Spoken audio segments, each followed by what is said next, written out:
Butch and Bob Show.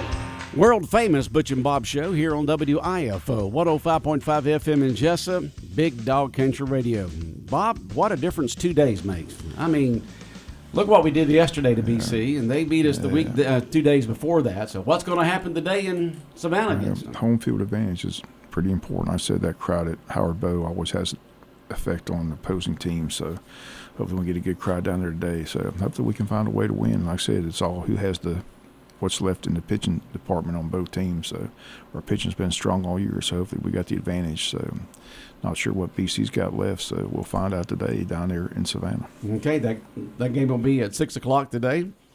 And we encourage you to get there and support the Jackets if you can. Not make it, we'll have it for you right here on 105.5 FM.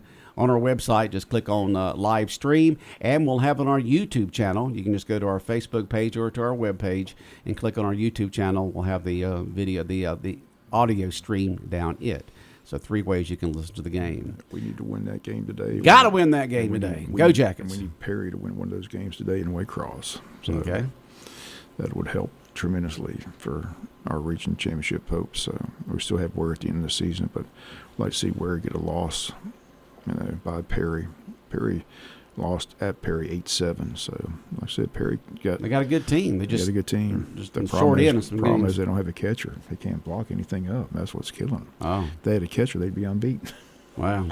All right, we got a special guest in here this morning. Bob, who do we have? We got the mayor of Screven, Jason Weaver. He said he's got all kinds of information for us. So I can't wait. I'm waiting with bated breath. I hear you. What the news is. That's what I'm talking about. What is it, Jason? Man, good morning. Good morning. Yeah, did you enjoy? First of all, did you enjoy Did you walk the whole? I walked the whole thing, 4.18 miles. Walk what? St. Patrick's Day. St. Patrick's Day. Oh, you did walk the whole thing. The whole parade. Okay. TOC kind of shafted you. They mentioned you were there. They didn't even give you any. Well, TOC's always been like that. Big Frank's our buddy. Yeah, but he kind of gave you a little dig. Made fun of your town. Said, what was that about? Yeah, he's just having fun, man. Okay. Just having fun. Okay. He got it wrong. He said we had 2 convenience stores. No, baby, we ain't got but one. We don't need another convenience store right now. Okay, so you got it wrong. Yeah, we got two dollar stores. That's right, $2 stores, but one convenience store there in Screven. All right. You didn't have the wild outfit that you normally Man, have. What happened to that? When I got back this year. When I got back to the office Monday evening, it was on my desk. It got delivered that day. But the funny thing is Sunday. It was supposed to be here a week prior.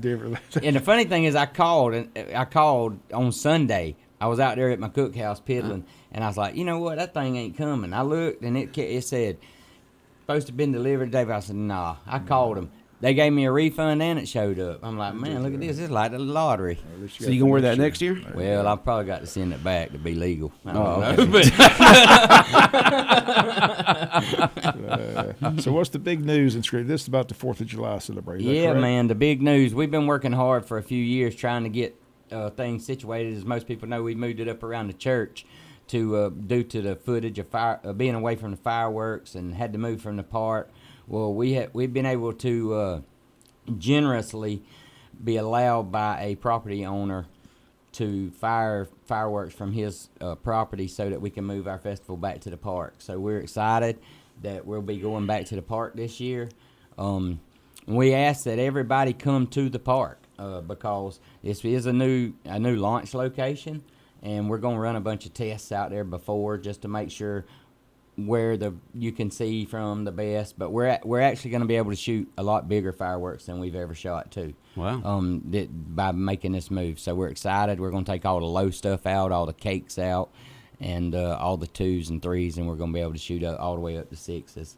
And what we generally, just in reference, what we generally shoot over there are 3s. The biggest thing are 3s. So if you're looking at that 3s means a 300-foot high firework. Oh, okay. I was going to ask you that question. I know that's lingo and fireworks talk there, but what did it mean? So now we're going to be able to shoot 6. It's 600. So twice as high. Twice as high. Man. And your normal pine trees in the park over there are about 100 to 125 foot.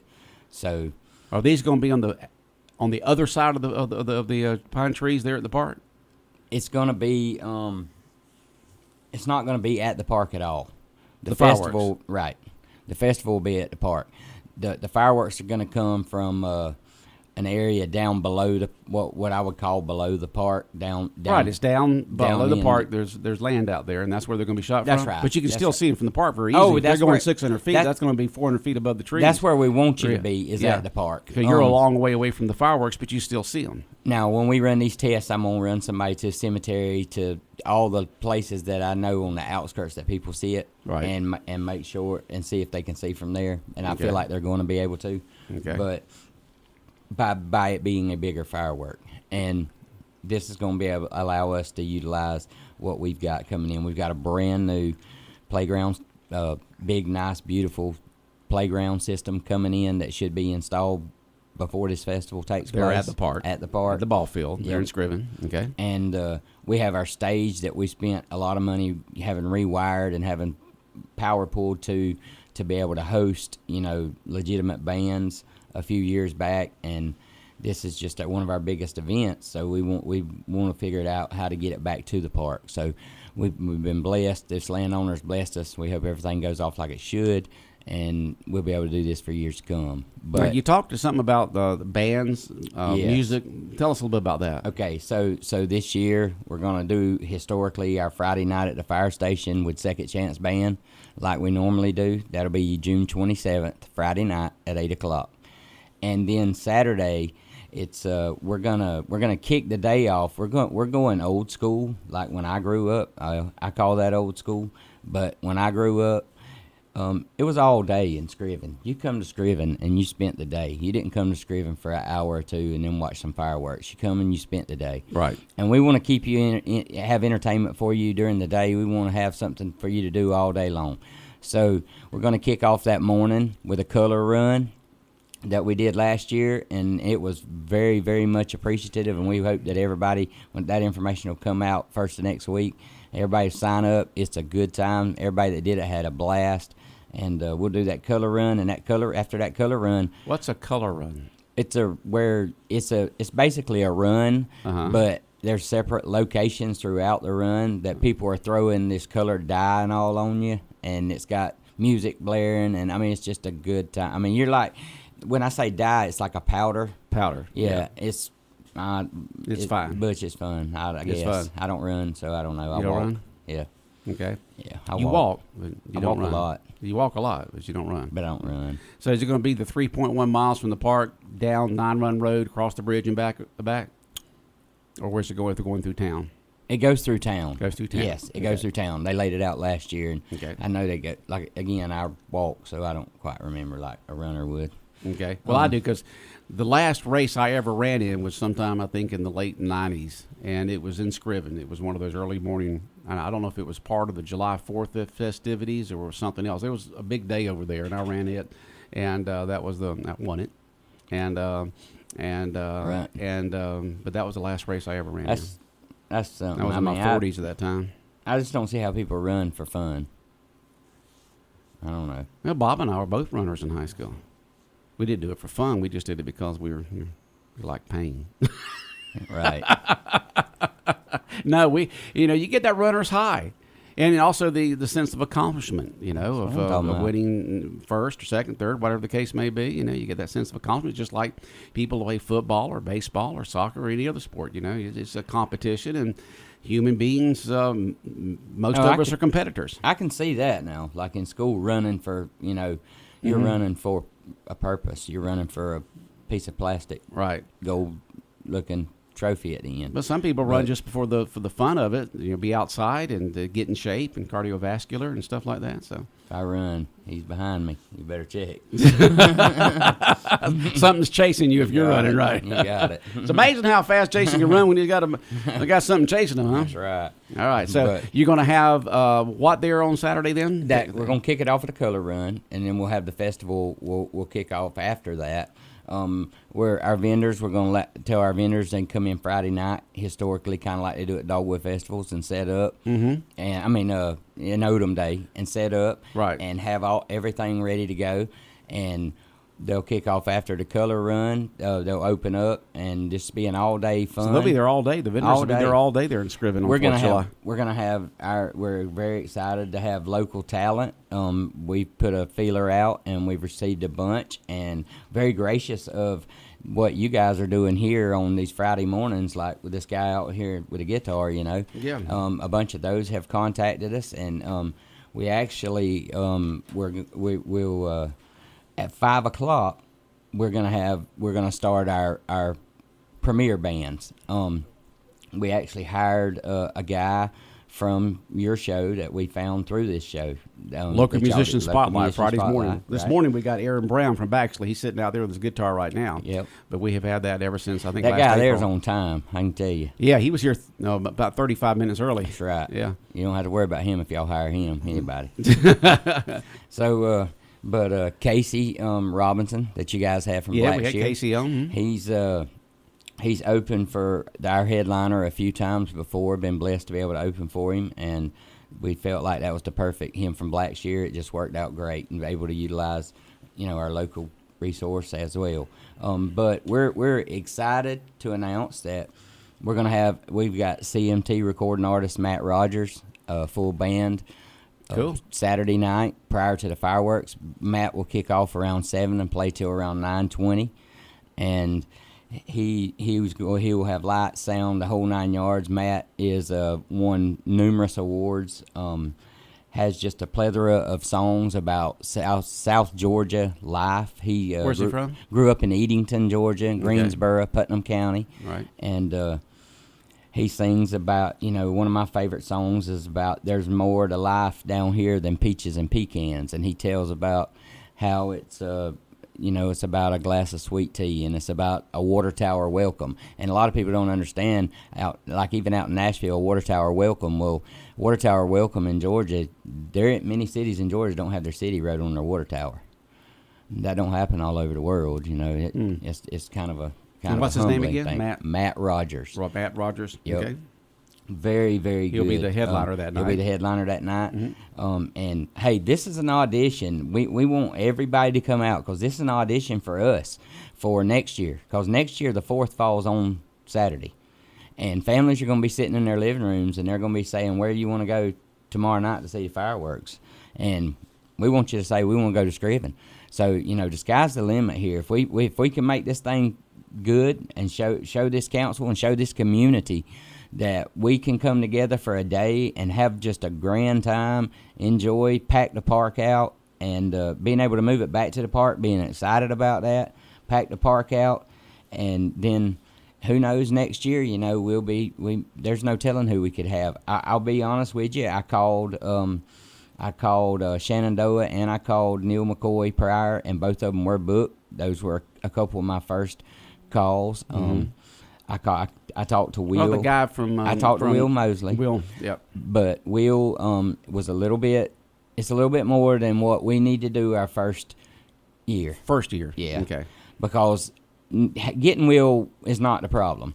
But, Paying they all come... Yeah, paying's the problem. No. They all come with demands. And lights and sound. And, I mean, it's... Everything to make them look and sound good. Right. That stuff can can push you over your budget. When you hear somebody say, oh, man, it ain't but $20,000 to get him. You can make that back doing this, this, this. Well, it's $20,000 to get him. Not a problem. Well, okay, what about the other $10,000? So, really, it's going to be $30,000 to get him. And, right. Okay. What's the date of this year's 4th of July activities? All right. Because you always do it the Saturday before the 4th. That's right. June 27th. June 20th. Is the Friday night. Mm-hmm. And that's Second Chance Band, 8 o'clock at the fire station. Right. And then the fireworks will be June 28th. June 28th. It's always the Saturday before July 4th week, or July 4th itself. Yep. And luckily, next year, the 4th is going to be on Saturday, so you're going to have it that same day. Yep. But you always do it on a Saturday, and it's always the Saturday before the 4th. And it works out. We looked at it this year because the 4th's on Friday. Right. We looked at it hard. But it's just always worked out. And the Lord's blessed us, and it's made our attendance be great because people are able to, do more than one thing. We don't want. That's the last thing. Me and Bob talk about it all the time. But that's the reason there's a community calendar in this county, so that you don't have to choose where you're going. People don't stack something on top of you, and this community trying to do this while this one's trying to do that. We need to work together. If we can't work together at planning a event in the community, a fun event, there's no way we'll be able to ever, work together governmentally. Okay. Anything else, Mayor? Yeah, we got some ISO updates. Go right ahead. Tell us Yeah, about the ISO fire rating update. The commissioner that came down apparently, Fire commissioner. does swing a pretty big stick, because it wasn't, the next day or two I received a telephone call from out of state number that I ignored like most people, and left a voicemail telling me it was Kyle from ISO, and that the fire commissioner had reached out, and he needed to get a hold of me so that he could get this situation fixed, and I mean, just all this good stuff. So I called him back, and we actually sent 3 days ago our some paperwork that he wanted over to begin that process of getting all that situated and fixed. So it shouldn't be too long now. I told him, I was very blunt as I am, I told him that's wonderful and that's great, but that don't solve my problem for next year. I still would love to shut you down. Okay. And that's how I feel about All right. that. One of the two will happen. At least you know that you're going to get the rating a lot better for your the citizens of that area. Stephen's helping you too. Stephen has been phenomenal behind this. Yeah. Yes, Stephen's the one that got the fire commissioner on board, and Stephen is one that, if we can get the legislation right, Stephen's one that'll help us carry that legislation, and as we know, Stephen has a very great reputation in the House up there. All right. Well, Mayor, we look forward to having you back on again before the big event there in Screven on the Friday and Saturday before the 4th of July. And just great that you're going to have it bigger and better this year, and then have the music there and bigger fireworks, man. Something else. Vendors can call our office, 579-2211. Call and talk to Michaela and the girls at the office, and get set up, because we got a date, and we got a plan, and we ready to rock, and we ready to roll. All right, sounds good. Bob, good luck with the ball game today in Savannah. Thank you. All right, the world-famous Butch and Bob Show here on WIFO 105.5 FM in Jesup, and has been brought to you by First Southern Bank, Murphy Builder Supply, the Service Department of G&S Auto Sales, and by Heron Aldridge Insurance.